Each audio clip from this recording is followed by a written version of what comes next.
Can you heal from abuse? What do I do after leaving my narcissist? What does a healthy relationship look like? These concerns cross the minds of over 20 people every minute, over 28,800 people every day. And the sad fact is, we still don't talk about it enough. Healing from emotional abuse isn't a band-aid situation, but it doesn't have to take years either. The lives of millions of other survivors around the world have been impacted by their narcissist. Yours doesn't have to. To show you how to live a free, confident, and peaceful life, your host and founder of the Healing from Emotional Abuse philosophy, Marissa F. Cohen.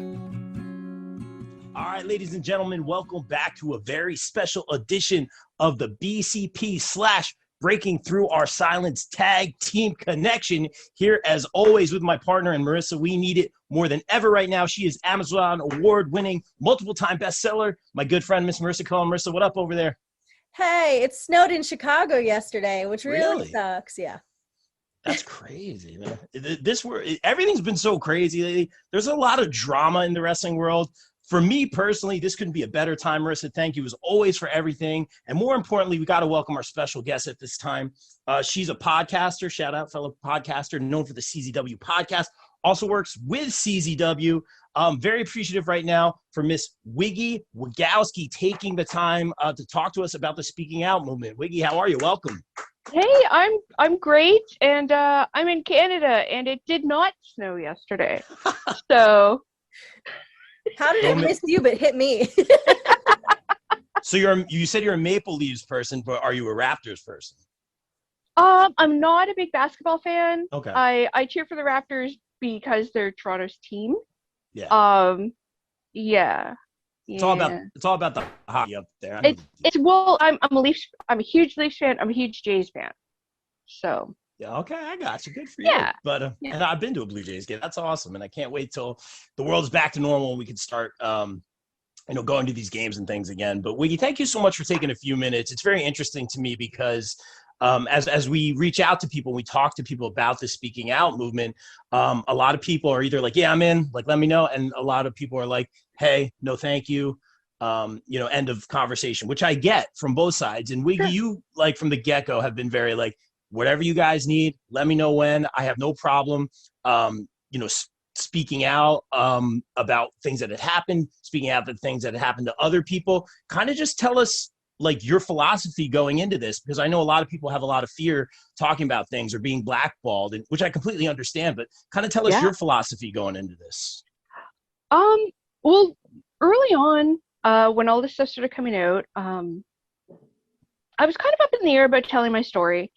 I talked to DJ Hyde, my boss, my very good friend, here on CZW. He knew I'd had bad experiences with Chikara, and I said, "Listen, other people have had these things. I want to back them up." And he was like, "Go for it." So I told my story. I like to think I held absolutely nothing back because. Personally, for me, I realized there was a lot I made, and I take responsibility for this. Like, this is one thing I tried to make very clear. I take responsibility for my actions. I made a lot of stupid choices, a lot of bad decisions, but they were mine. I made them, I own them. And I was embarrassed about it, for a number of different ways. But then I kind of realized, like, this is not my shame. So I have nothing to be ashamed of. This is his shame for being the kind of person to do the things that he did. Are we naming names here, or only if you want to? Up to you, whatever you're comfortable with. I mean, I already named it. It was Cobalt from Chikara, Anthony Wilson. Yeah.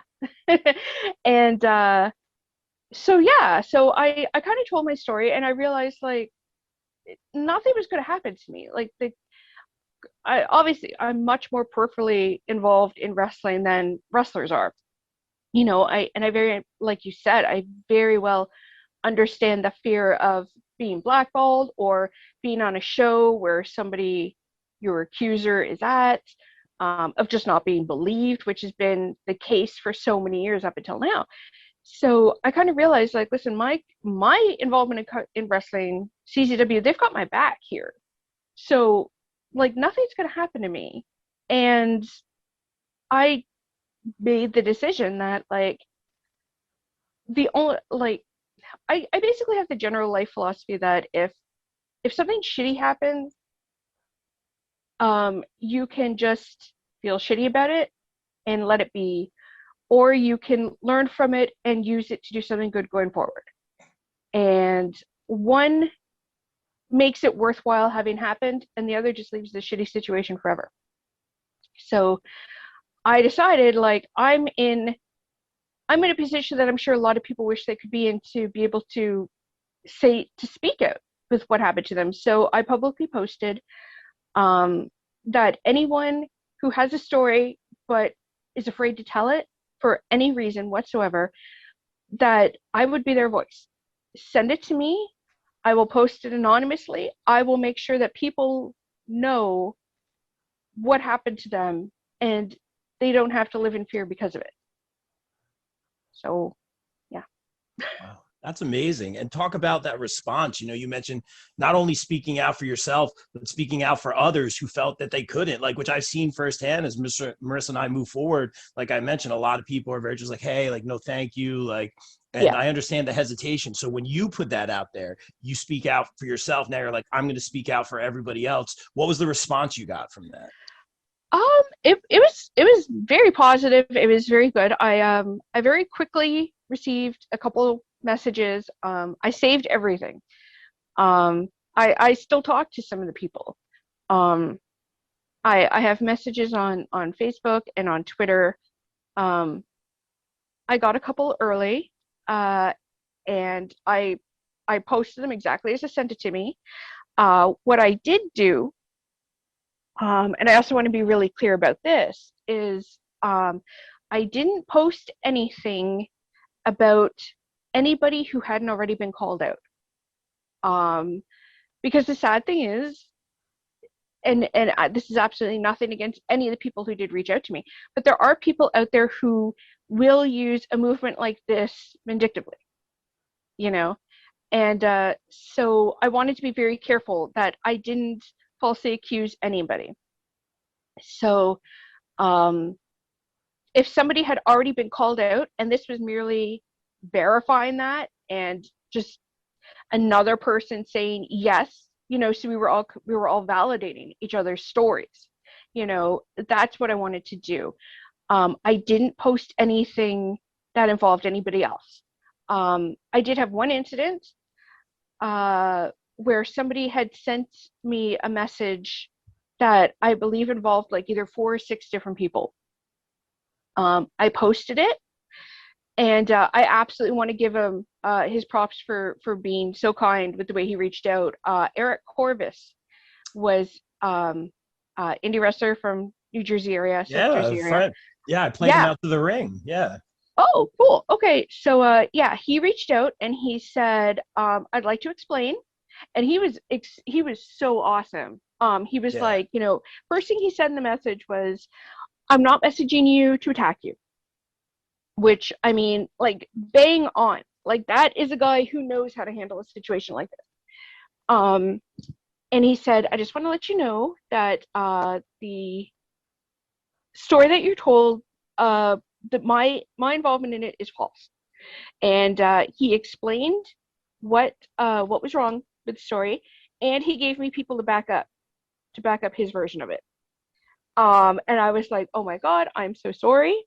I said I had no idea. 4 of the other people in the message had already been called out, which was the reason I posted it. Like I said, I confirmed that his involvement had been elaborated, and he was innocent. And I posted very clearly, I'm like, "I am so sorry. I did not mean for him to get dragged in with these other people who had already been accused. He is entirely innocent. His story has been verified. I am so sorry." And he publicly thanked me. Like, it was he was so kind with the way he did everything, and he didn't get defensive, he didn't get aggressive, and that made just all the difference in the world. He didn't come at me hot with anything, you know. And that was the only incident. So other than that one, which, as I said, the only reason I posted is because 4 people had already been accused in it. But other than that, if somebody, and there was a couple stories I didn't post because I couldn't verify that they were true. You know, I mean, and like I said, I didn't want to take somebody's word for it that I didn't know from like the next guy, you know, because the only way that a movement like this works is if it's 100% honest. You know, if there's false accusations or vindictive accusations, something like this is so fragile because it's the first time it's happened where so many people felt comfortable coming forward with abuse allegations in various forms, you know, physical, mental, emotional, sexual. It's such a fragile thing that it takes so little to damage the credibility. And once you damage credibility, the old school thinking comes in like, oh no, it's bullshit, just being made up. You know, and I wanted very much to contribute to the good that this could do, and I wanted to make sure that I wasn't the person to accidentally bring it down. Wow. That's awesome. And I'm glad that you took those extra steps to keep yourself and the survivors safe. And even on top of what you said, you know, the reason for you not posting it was you didn't want the movement to be impacted. You could also, having had no other accusations to that person, have almost outed, you know, a survivor, right? Yeah, exactly. And like that, I mean, obviously that was like the most important thing. And there were a couple people who did reach out who wanted to be vague about their stories. They didn't want to take the chance of their story being recognized. And that's another key thing, you know, especially if you're the only person who calls out a certain individual, you know, and if it's true, and I mean, you know, I have no reason to believe that it's not, you know, like wanting to verify doesn't mean I didn't believe them. It meant that I needed proof that it happened. You know, it had nothing to do with, you know, with not believing a victim. It's, you know, it had everything to do with like, I need somebody else to verify that this happened. I can't just post he said, she said, you know. Right. But yeah, like if you're the only person calling out an individual, it's going to be pretty easy to guess who you are. Right. You know, and I mean, that was something, you know, I mean, that obviously that would go against the entire point of what I was trying to do. You know, like if I'm trying to offer these people a little bit of protection, if I post such a unique story that outs them, well, then, I mean, their story get out there, but then at what cost? Right. You could still be isolating that person anyways. Yeah, for sure. Or, I mean, and in some extreme cases, potentially putting them in danger. Right. Would you be comfortable if I asked you to tell us your story, or at least some of it? Yeah, absolutely. Like I said earlier, I kind of when it came time to decide if I was going to tell my story or not, like I said, I decided that I made the bad decisions, I made the bad choices, but it wasn't my shame. It was his shame for what he did. So I had no reason to not tell my story, if it would help somebody else. So yeah, my story involves Anthony Wilson, Kobold from Chikara. Obviously not anymore. I don't think either exist anymore. The character, not the person. Yeah, I invited him on my show. Besides CCW, like my long running show is Pantsless Radio. And that's been going, well, not consecutively, but it started in like 10 years ago, which is crazy to think. But I wasted so much of my life doing this. I'm joking. But yeah, yeah, Rob's kind of like, but yeah, I understand what you mean. Yeah. So yeah, so I invited him to my show. He was great. We started talking after that. We really hit it off. Shortly after that, Chikara had a show up here just outside Toronto. I met him. It was really good. Like, this is all entirely in character. He never said a word outside of his character voice. So, but then we started talking outside of wrestling and stuff. I had offered, to help promote them.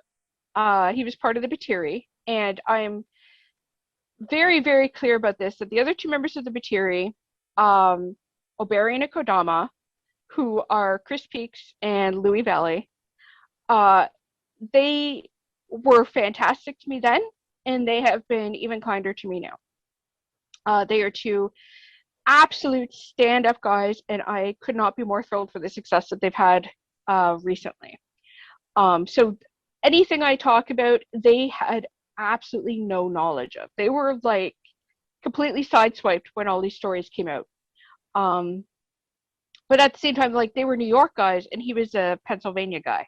So they kind of made their own way to Philly shows and, Jersey shows and stuff themselves. They only traveled together when they were outside of that area. So we started talking more and more, and eventually we started talking on Skype, just as himself, and we got to where we were talking twice a week, and we really hit it off, and there was a lot of flirting, and I offered to make them a website. I was building websites at the time too, so I made them a website. I was basically like going, anything I could do to help them, I would do. And this was 2012. September of 2012 was King of Trios. And over the summer, him and I, it really felt like we were dating. Like just the way we would talk when we talked. He would compliment me, we had all these like little inside jokes, and it felt like a relationship, like neither one of us said anything, but it just very much felt like a blossoming relationship. We decided that I was going to come down for trios, and I was going to stay for, I think, 8 days. And I was so excited. We were going to spend all this time together. Basically, it was going to like solidify our relationship, and it was great. And a little bit before that happened, I had made a joke. We were talking and I made a joke about being single. And he goes, "Oh, I'm not single." And it was like being hit by a truck. I was like, "What?" And he said, "I'm not single. I'm sorry. I don't believe he actually said I should have told you. He just said, I'm sorry." So I was like, "Oh, okay. Well, you're treating me like your girlfriend, and apparently you have another girlfriend. So, this is great. Thanks." But I decided, okay, I'm going to go for my trip anyways. Basically I couldn't cancel because it was all prepaid. If I had to cancel, I would have lost all the money. So I'm like, okay, I'm going to go. I've got other friends who are going to be there, so that's fine. He picked me up. I got there on a Tuesday night. He picked me up at the airport, which was the first time I saw him unmasked. He drove me to my hotel. He held my hand in the car the entire way there. We talked and we listened to music, and it was fantastic. He came into my hotel with me. He helped me get settled. And I mean, this was like after midnight by the time this all happened. When he left, he literally tucked me into bed, told me a bedtime story, and was like, "I'll see you tomorrow." So I think you can understand why I was still confused in the situation. Like, okay, well, if you're not single, do you do this with all of your friends? Like, do you go to Kodama's place at night and tuck him into bed and kiss him on the forehead? It was he very much kept things confusing. The next day he came over, we hung out in my room, and he showed me pictures of his wife. Yeah, He had told me he wasn't single. He had not mentioned that he was married. I told him, I literally sat there as he was showing me happy pictures of him and his wife on his phone. And I thought I was going to be sick. I told him that I didn't want to see anymore because it hurt me, and he got mad at me. And this is where the gaslighting started. And I didn't even know what gaslighting was. I didn't have the slightest clue. He told me basically that, like I shouldn't be jealous, and he's so happily married and his wife's a lovely person, and basically like how dare I not be a supportive friend to him telling me about her. And he left. And he left me where I was staying. I was in Easton. So it was far from where all of my other friends were. Plus, it was through the week, so everybody's at work anyways. So he basically left me. When he left me, I was left alone.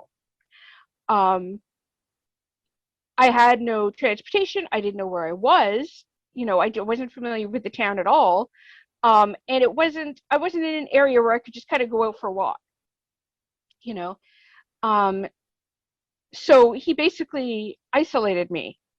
And he left me there for over a day with no communication. And I very much had a breakdown. I was contacting friends. I was hysterical. I was like, oh my God, he's never going to speak to me again. I'm so stupid. I should have just shut up and looked at the pictures of his wife. And and eventually he came back about a day and a half later. He came back over at night and acted like nothing had happened. So I was like so relieved, but the message had very clearly gotten to me. Don't, for lack of better phrasing, don't cross him or he'll just ditch me again. King of Trios happened.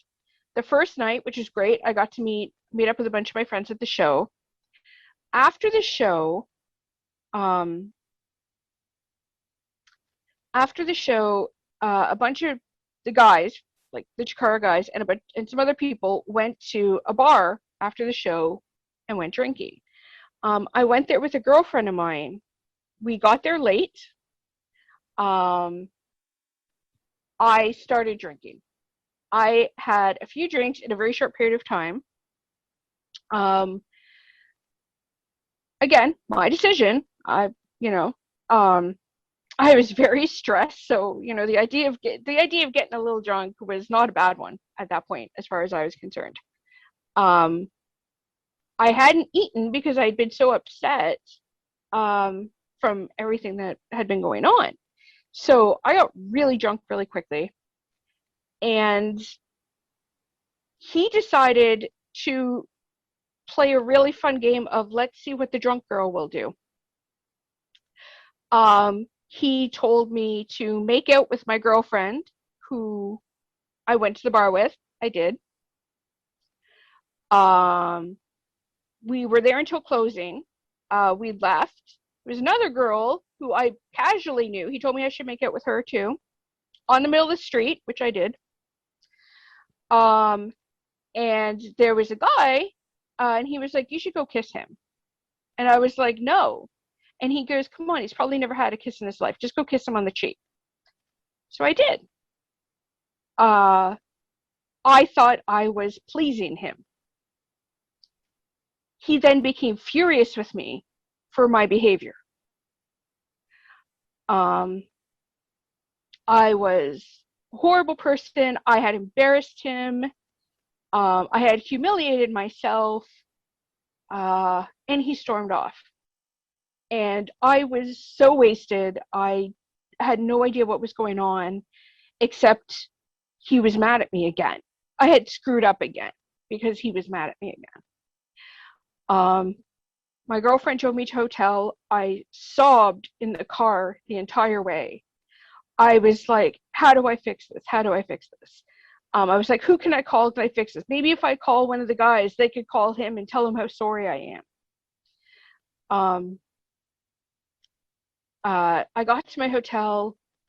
I slept a bit that night, and we had to go. The following day was Saturday, and there was a big like fan fest thing through the day. So I went there. I met my friends. I felt like just absolute garbage, like just garbage. And it was strictly emotionally, from how upset he was. And I kept trying to, I kept staying with my friends, but they wanted to go over there, and I was like, I stayed very quiet. I didn't want to make him any angrier at me than he already was. Finally, near the end of the afternoon, I was over by where they were, and my friends had walked away, and he leaned over and he said, "You're lucky I'm even speaking to you right now." And, which, again, that was just like another shot, and it's like every time something like this came up, it was like just being punched in the face. We went, I went to the show that night. I don't remember anything. I don't remember anything about any of the 3 shows. I sat there staring, and like, I don't know what happened. Everybody was going back to the same bar that night. I didn't go. I hung out with 3 of my friends, basically because they knew that there was something very wrong with me, and they didn't want to leave me alone. So they stayed with me, and I kind of told one of them a little bit what was going on. And he was like, I think we should go. I think we should go to the bar, and we'll all go with you. We will make sure that nothing happens. And I was like, okay, because at this point, I just wanted to go to literally beg his forgiveness. We went there, we walked in, and he was sitting at a table with his wife. And we were close enough that it was a very small place. He obviously saw me. Me and my friends, we kind of went over, and he introduced me to his lovely wife, who is, I'm sure, a very, very nice woman. She's very sweet, very smart, really funny. She's a wonderful woman. And I felt like the absolute scum of the earth. And so yeah. So I don't really remember how the weekend ended, but I was still there because I was there for another couple days after everybody was gone. And I don't really remember a lot of what happened. It was very much just a roller coaster of emotion. But things had gotten good enough again on the last day that we were there. The last day before I was leaving, he was going to drive me to the airport. He came over through the day, and again was all like touchy, huggy, acting like my boyfriend again. And my room had a big jacuzzi in it. And he was like, I think we should get in the jacuzzi before you leave. So, next bad decision, I hop in the jacuzzi with him. And I'm like, again, in my head, I'm like, oh, he does love me. He does want to be with me. And I mean, he was all but saying these things, And I mean, it took me a long time to realize, but it's just he liked stringing me along. He liked knowing that I was there at his disposal, So, I mean, I'm just like head over heels again. And I have to leave that night. And so he drives me to the airport. We have this tearful goodbye. And that was probably I think that was the only time in my life that I have ever been truly suicidal. I walked to the airport just crying nonstop. I couldn't stop. I felt like I couldn't breathe. I felt like my world was ending. I went into the bathroom and I looked in the mirror and I didn't recognize myself. And I stood there looking at myself thinking, you know, I should just die. Like this is too much. I can't do this. I'm not I should kill myself. And probably the only reason I didn't at that time is because I had no means to. I walked back out. I went to my gate. I sat on the floor, and I just sat there with my knees pulled up, my face buried in my knees, and I just sat there sobbing until I got on the plane. I came home and I was an absolute basket case. All I did was live to talk to him, live to have any sort of connection to him. And like if he had me hooked before that trip, he absolutely owned me after it. And I ended up going back between September and March or February the next year. I spent an obscene amount of money going back down to see him as often as I could. I went back down in November, hoping to be able to, because again, like he kept making it seem like, come down and we'll hang out. We'll get to, like, he never, ever mentioned his wife, never brought her up, which to me kept feeding into, we're a real thing, you know? I went back down in November. I was expecting to spend time with him. I spent an hour or so with him when I first got there, and I didn't see him again for the rest of the weekend, except at the shows. So basically, I spent a shit ton of money to go down there and to be left alone in isolation again. And like I said, so many of these things I didn't realize until after the fact that they were all a means to control me. You know, like I just thought it was what it was. It was what it appeared to be on the surface. I was back down in December for a pay-per-view. And his Christmas present to me was taking me to lunch with his wife. Yeah. So that was, you know, basically I sat there just like being like, this is the nicest woman in the world. Like, I want to be her friend. And I am the absolute scum of the earth for what is happening here.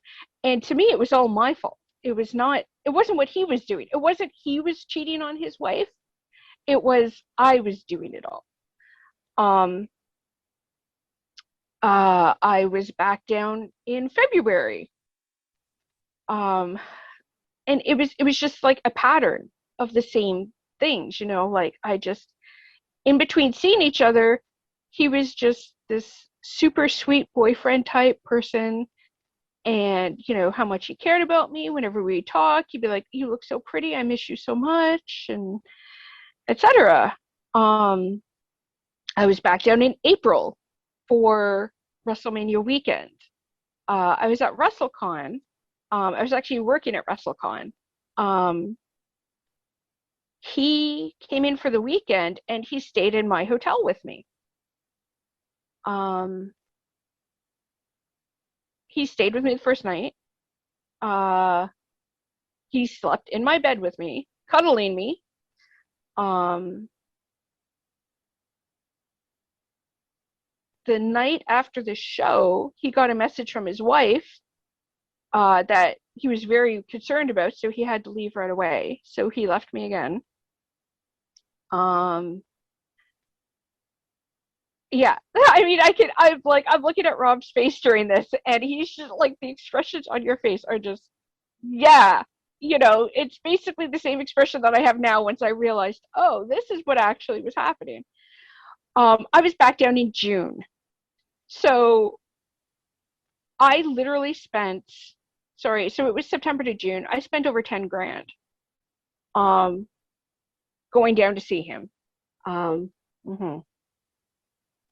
June, I was there. A friend of mine it was for, I think it was Chikara's first pay-per-view or second pay-per-view. It was the show where the company got fake shut down. He was going to stay with me again then. So we were in Philadelphia. I had a friend who stayed with me Friday, and Anthony was going to stay with me Saturday night. So that was fine. Friday night, I was hanging out with my friends. Saturday, we went to the show. The stuff shut down. Just for anybody who is wondering about, if the whole fake Chikara closing down business, they didn't know. Anthony had left the show early to take his merch and stuff back to my hotel, but the guys who were there, they didn't know that the show was going to be shut down.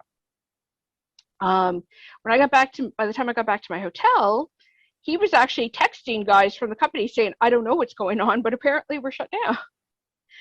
So that was just kind of a fun side note. So he was very upset. I needed to be the supportive friend, to help him through this. That night was the one and only time that anything ever physical happened between us. And again, terrible. I made that decision. I don't pretend I didn't. He didn't force me or anything. I made the decision to sleep with him. What I had also been going on during this time, his father had passed away the previous winter. So this is like June 2013. And he was obviously having a difficult time, which 100% legit.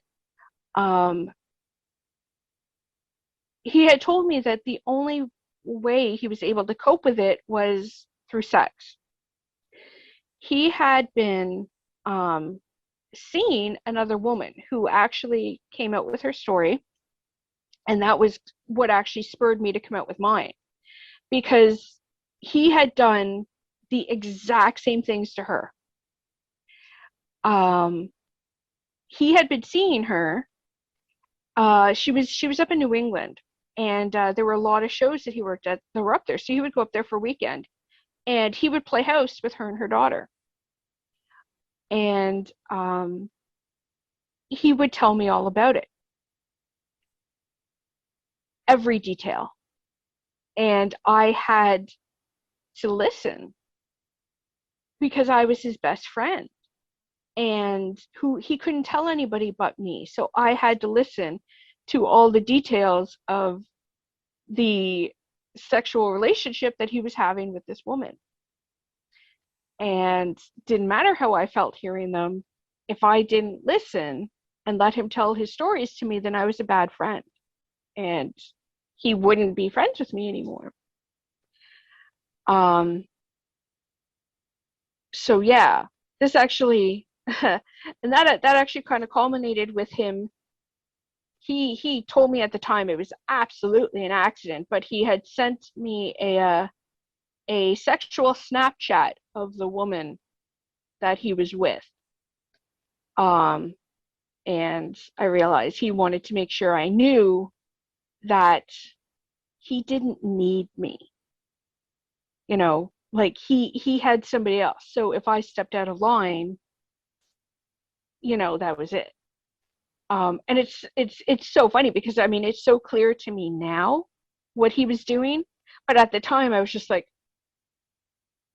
I had just become such a complete and utter wreck that the only thing I thought for sure that I knew in my life was what he told me. And yeah, so after that weekend, when I did sleep with him, his wife called me. Again, I'm just watching Rob's reactions to this. His wife called me and accused me of sleeping with her husband, which literally up until like that weekend had not been true. And I was like, no, like I was here with my friends. And he was like, you can't let her know. So I swore up and down to this unbelievably nice, trusting, sweet woman that no, I did not do anything with her husband. It was not true. It was not true. And this actually went on. So much of this time period is really a blur. Uh, just it for probably a number of reasons. But there were a few phone calls from her where I would just swear, like I would swear up and down to the ends of the earth that nothing had ever happened with us, because even at this point we weren't talking as much, and things had definitely, like, I believe he basically told me he was going back to his wife. He had gotten all this stuff out of his system, so he was going back to his wife. And so, of course, I mean, my job was to be happy for him. And so we didn't talk as much and stuff. But even at that point, I was like so very much under his thumb. I had to protect him. I could not let her know what he had done. And by that time, I was just so completely and utterly ashamed that I couldn't possibly let her know that this was the kind of person that I was. And that's what I truly believe. I can't believe this is the kind of person I am. And I took 100% of the responsibility of everything that had happened. It was still so raw after things had ended that I didn't have the perspective yet to see what had really happened. And it's like my best friend had been, I had been telling him all this stuff through. And it actually got to the point that he said, and this was actually part of the reason why I let things go with him, was my best friend said to me, look, he was like, Wig, he's literally driving you crazy. If you don't stop talking to him, I will stop talking to you. And that was like the shock that I needed to wake up enough to, when he said he was going back to his wife, to let it happen, to not try to and I mean, it wasn't even like I would have tried to fight for him. I would have been on my like hands and knees groveling, begging for him to not cut me out of his life. And like I said, my best friend, I love him to pieces, and I will always owe him for that. That woke me up enough that I could say, okay, I need to let this go. I need to let him go. And yeah. And like I said, for a very long time, for years after that, I never said anything about it, because at that point once enough time and distance had gone by, I was just like, I can't believe how stupid I was. I was so ashamed of my behavior. I was so ashamed of how stupid I had been. And like I said, it took a lot of years to go by before I realized, okay, you know what? They were my decisions. But to a certain extent, I was manipulated into them. That wasn't the kind of person I was before I met him. That's not the kind of person I've been since. And if that's the case, then, you know, there's really only one catalyst to what I did and who I became. You know, and then, like I said to you guys, I kind of realized at a certain point that this is not my shame. You know, I made terrible decisions. But I'm not the one who should be ashamed of what I did. He is. And yeah. And like I said, when I saw that this woman told a story, I was reading this story and I was like, I know this. I know all of this. And I contacted her and I was like, he did the same thing to me. And she was like, I always suspected. And we started talking and I told her, I was like, I knew every detail of your relationship, because he would tell me every disgusting detail he could, because it would hurt me and it would control me. And it's like, we just apologized to each other, and we're like, no, like, we have no reason to apologize to each other. He completely, like, I despised this woman, and she probably felt the same about me, because we were, you know, he put us in direct competition for his affections. And then after like we spoke and more stories started coming out, we found out we were not the only two women he was doing this to, all at the same time. There were several others. Another one reached out to me on Facebook. She did not want to tell her story, but she said, I want to tell my story to you. You know, she said she needed to expel it. You know, she needed to get it out of her head so it couldn't hurt her anymore. And it was the same story. She said, I can't go public. And I was like, I won't force you to. She goes, but I have to, somebody else needs to know. And I was, you know, and it was the same thing. Like he was just doing this over and over and over again. And the night of speaking out, when this all first started happening, he emailed me. And all it said was, I'm sorry for everything. And I was like, no, you son of a bitch, you're sorry we got busted. Wow. So that's my story. And like that, it does not, like I said, it doesn't make me look good.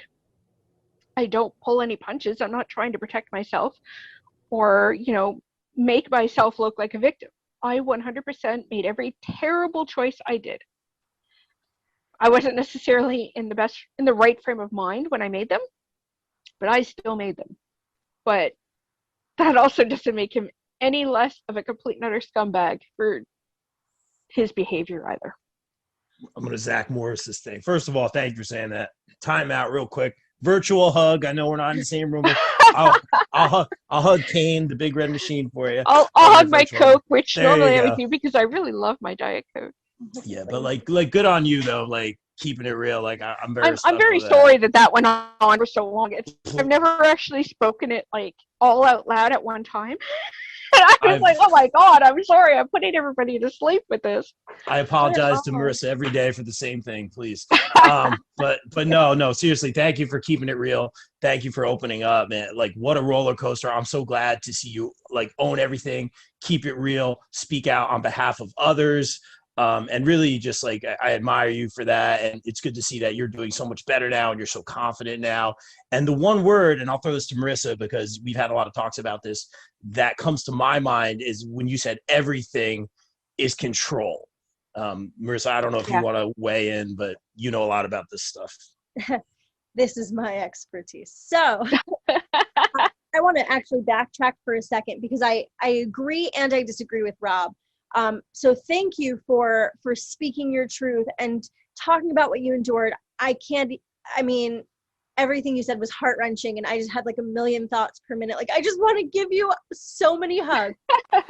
You know what's so funny? You just said, you pointed out a word that he said, and I just focused on a word that you said, endured. At no point did it ever feel like something I was enduring. That was love. I wasn't enduring it. I was in love, you know, and he loved me too. You know, I just had to prove myself to him. I had to be the woman he wanted. And I'll leave this. We should probably leave this part out. But I don't know why, but his wife is in a wheelchair. She can stand. She can walk a little bit, but she is in a wheelchair. And I always, in the years since, I always thought like he wanted, and this sounds horrible, but he was trying to mold women into her, but who could physically do the things that he wanted. And he got big into BDSM, and his wife wanted no part of that. So that was what he was seeking outside people. And it always felt like he was trying to make me into his wife who he could do kinky shit with. And like, I realized that after the fact, but like I said, to me, during it was never something I was enduring. I was in love. That's the way our relationship was. It's funny. It's funny what perspective does to you. I was going to say that's an interesting perspective because as a third party outsider who hears stories like this every day, my mind went to, okay, so there was a system in place, right? He had his routine where he would put girls in or women in, you know, various categories, and he would do all these mechanisms and these systems to keep them where he needed them. But from your perspective, it was very different. It was genuine and loving. And so do you have the same view on it now? Like, do you still view it as, well, he loved me, but, you know, this was... No, Okay. no. And enough time has passed where I can look back and see things for the way they actually were, not the way I wanted to see them. Okay. You know, I wanted to see them in a certain way because I was in love. And despite knowing his wife and meeting her on a few occasions, in my head, he had built this like little bubble with me, with this like life of how we could be together. And he at no point ever said, like, I'm never going to leave my wife. So by virtue of the things that he never said, he kept me hoping and feeling like there was a true possibility of him and I ending up together. Which, I mean, in retrospect, obviously, he was just stringing me along for everything and anything that he could get from me. But yeah, like at the time, I was so head over heels in love with him.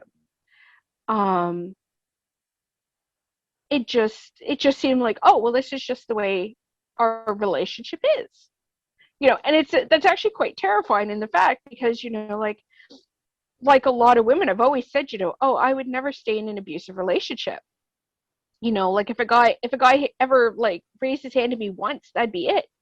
And it's very scary to realize like how easily you can have your heart played on and have your strings pulled,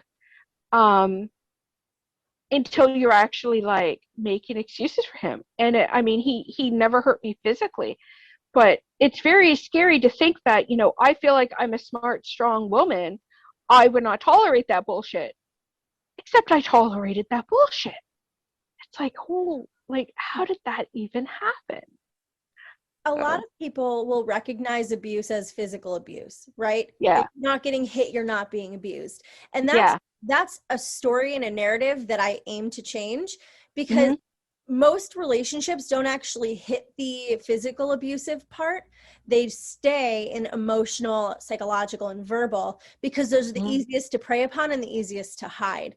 And I truly believe that emotional abuse, of all abuse, is probably one of the absolute worst, because like you said, they prey upon your emotions. They manipulate you into thinking things are okay that aren't okay. They make you believe them, and then they control your actions like a puppet. So the part that I wanted to backtrack on and say that I disagreed with Rob on was when he said, I'm glad that you owned up to everything. And on one hand, I'm glad that you admit, you know, everything that happened and see it for, you know, that perspective. But on the other hand, doing something under coercion is still not your fault, right? So even if he didn't force himself on you, he coerced you over the course of like a year, you know, and he was manipulating you and changing your brain and rewiring your biology. Like it's insane, the systematic changes that people can make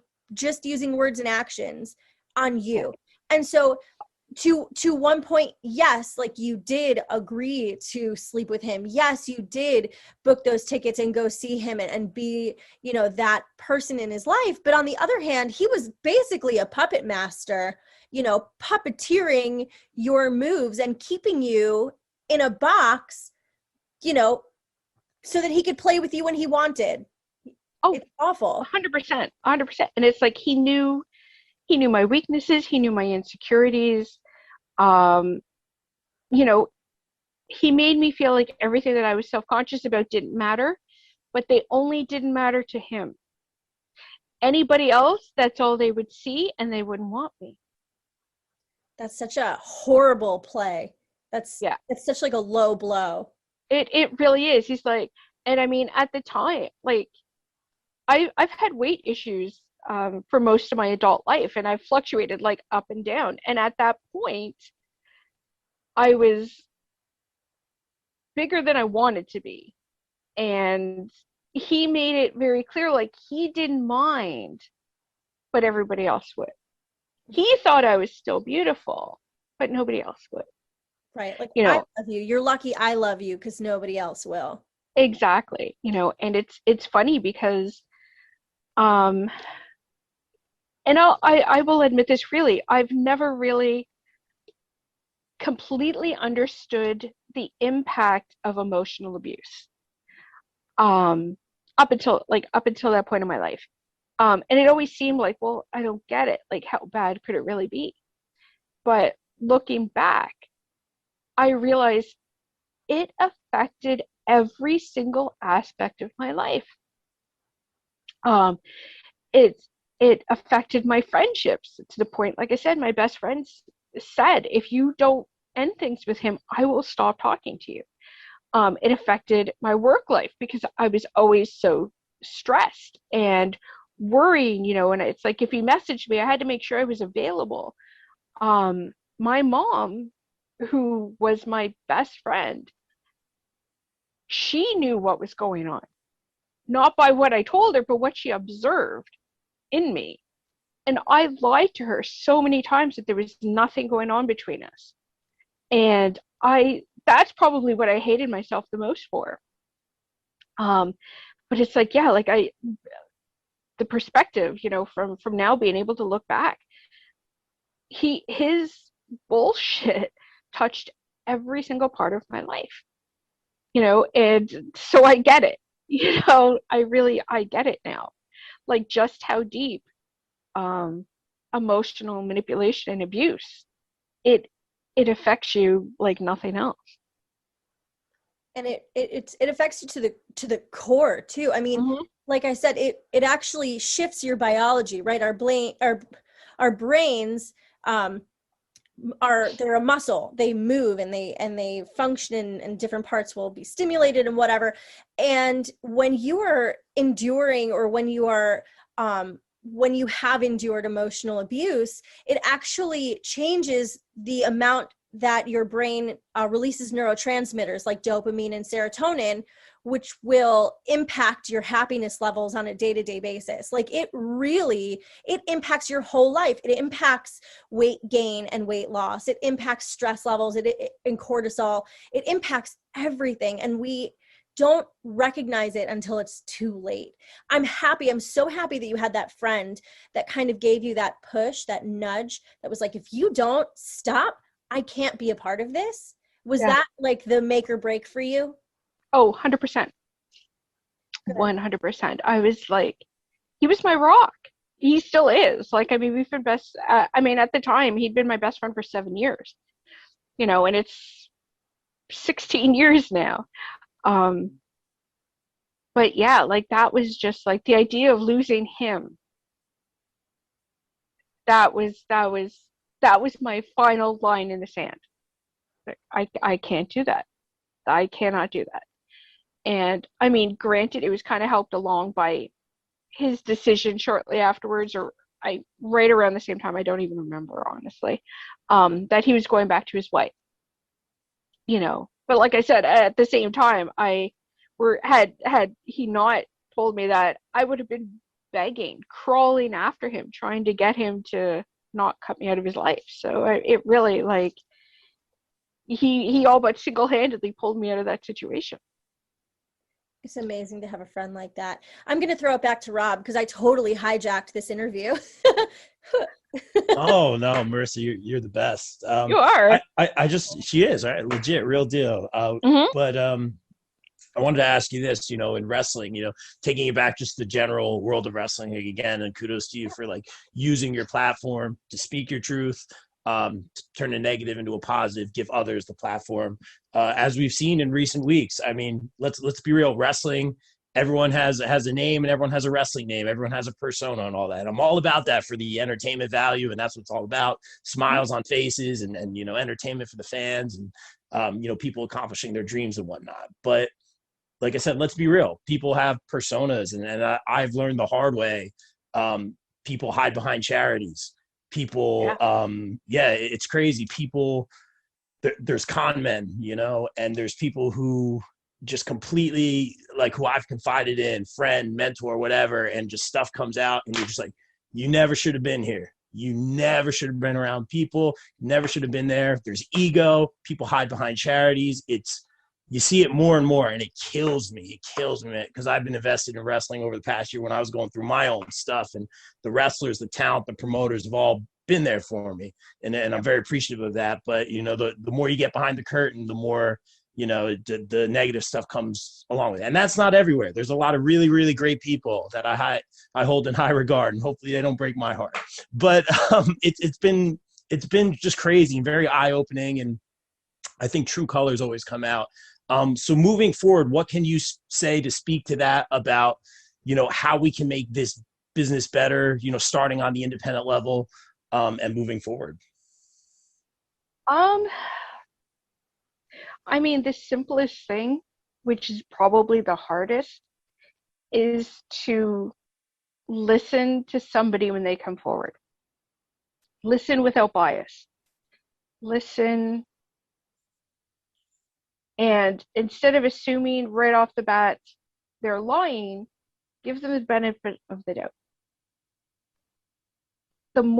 So many people don't come forward because, like, it's got to be the number one reason pretty much across the board. They don't think they're going to be believed.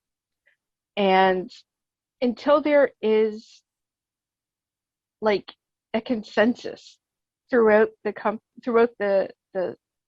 sport, throughout the community, that we will listen to you, we will not judge you, we will give you the opportunity to prove what you're saying is true. Until that is there, things really aren't going to change, and I mean, the fact of the matter is you can't just come forward and say so-and-so did this. You do have to be able to prove it, because like I said, it's very unfortunate, but it does happen that people use things like this for vindictive means, and that's just a sad fact. But that doesn't mean we can't work around that fact. Be open, listen to people, give them the benefit of the doubt, give them the time to prove that what they're saying is true. But don't just brush away an accusation or a story because it's a friend of yours, or because it's somebody you're a fan of, or because it's somebody you just don't want to believe that about. Because like you said, the fact of the matter, and I mean, this goes from WWE all the way down to, schleps like us, like there's Wiggy and then there's Debbie. And you might think one. You know one. That doesn't necessarily mean you know the other. There's Rob and then there's Rob. Yeah, pretty much. Yeah, you hit that right on the head. And it's like you know what people put out there. Like I said, right from WWE all the way down. What people put out there. That doesn't necessarily mean you know who they are. And it doesn't matter what your job is. Like there's shitty people in all aspects of life, unfortunately. And just because somebody is in a position that you like, you respect, you're a fan of, doesn't mean that it's not possible. And I mean, for so long, I think that's been part of the problem. It's like, well, you're on my TV. You couldn't possibly be a bad person. Oh, okay, because it's not like a television or movie star has ever done anything bad. It's so much of it, I think, is just listening and being willing to believe.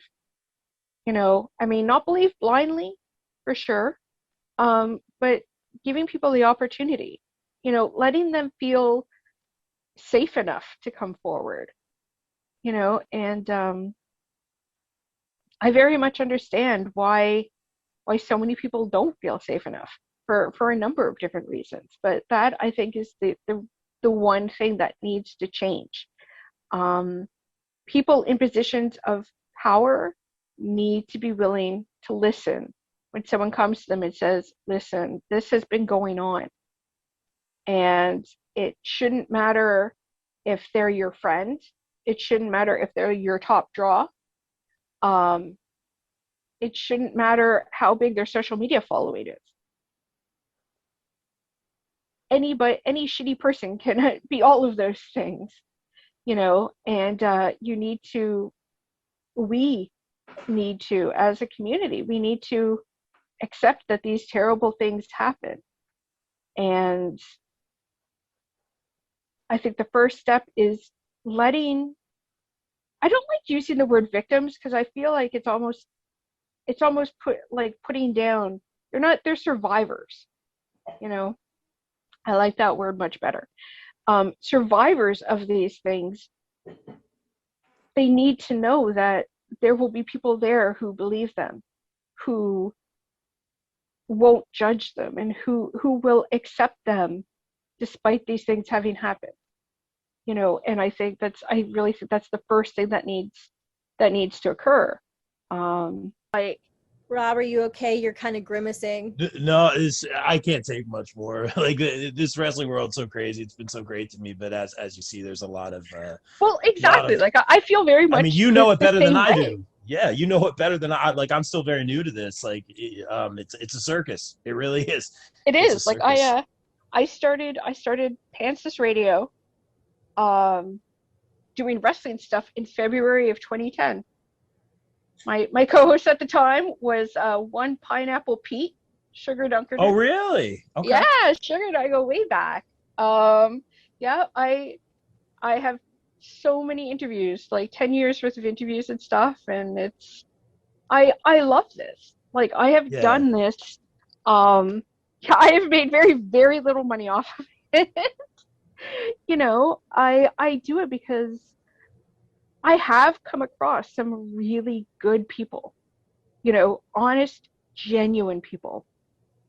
And if I can get them some publicity, if I can get people knowing them a little better, get some eyes on them, that can maybe somehow advance their career or their dream or, anything. Like, I want to do it. Like, I love wrestling. I've loved it since I was a little girl. And, just being able to be involved in any way, like, it's amazing to me. It's absolutely amazing to me. But at the same time, it's sad. It makes me really sad.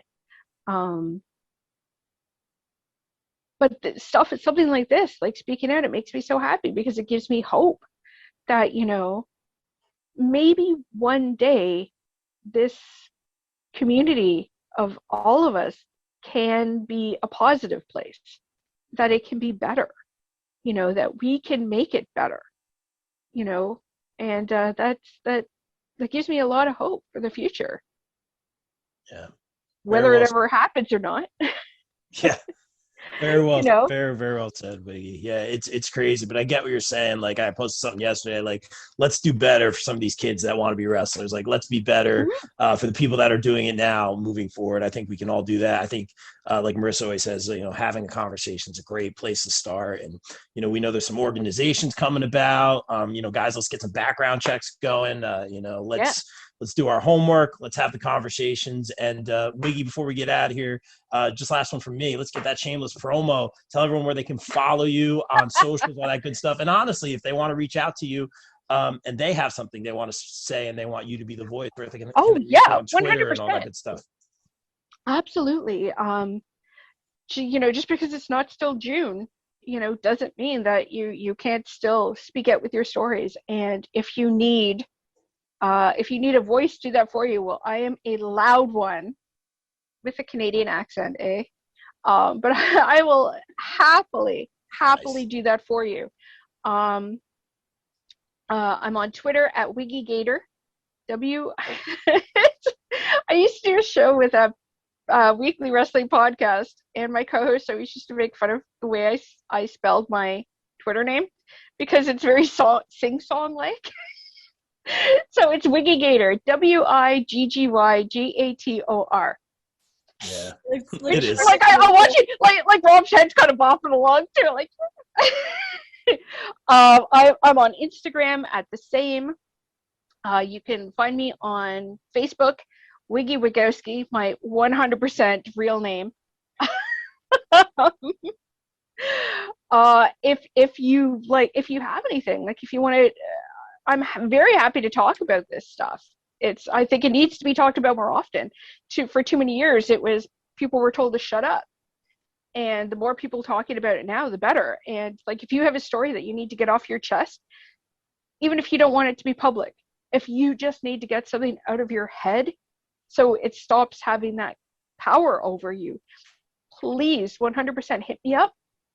My email is pantslessradio@gmail.com. Pants with an S, not pantless, because that's just wrong on so many levels. Yeah, and just keep speaking out when you feel you're able to. Find somebody who will do it for you if you can't. And let's just get rid of those people. You know, we have managed to exile so very many of them who were some of the worst offenders, but there's countless more out there. And I have a 4-year-old little nephew who loves wrestling, and I want independent wrestling to be a place where I can take him to a show. He can go crazy over everything that's happening, and I don't have to worry about the people he's going to meet, the people he's going to be exposed to one day having to tell him, you know, why he can't see his favorite wrestler anymore. You know, let's think of it that way, you know, and let's just make it better. Wow. That very well said. I think that's a perfect spot to end it on. Thank you so much, Wiggy, for coming on, opening it up, keeping it real, turning a negative into a positive, and you really are an asset to this business. Thank you so much for taking the time, and stay safe out there. Continued success moving forward. All right. Thank you so much. Anytime, anything I could, like I told you in that first message, I am so in, and anything I could do to help this movement, you guys know where to find me. In Canada, where it's not snowing, Marissa. Yeah, there it is. Don't remind me. All right, guys. But like we always say here on the BCP, Breaking Through Our Silence Connection, everyone stay safe, stay positive, take care of each other. We out. Peace. If you enjoyed this podcast, you have to check out www.marissafaycohen.com/private-coaching. That's www.marissafaycohen.com/private-coaching. Marissa would love to develop a made-for-you healing plan to heal from emotional abuse. She does all the work and you just show up. Stop feeling stuck, alone, and hurt, and live a free, confident, and peaceful life. Don't forget to subscribe to the Healing from Emotional Abuse podcast and follow us on Facebook at www.facebook.com/Marissa F. Cohen and Instagram at marissa.fay.cohen. We'd love to see you there.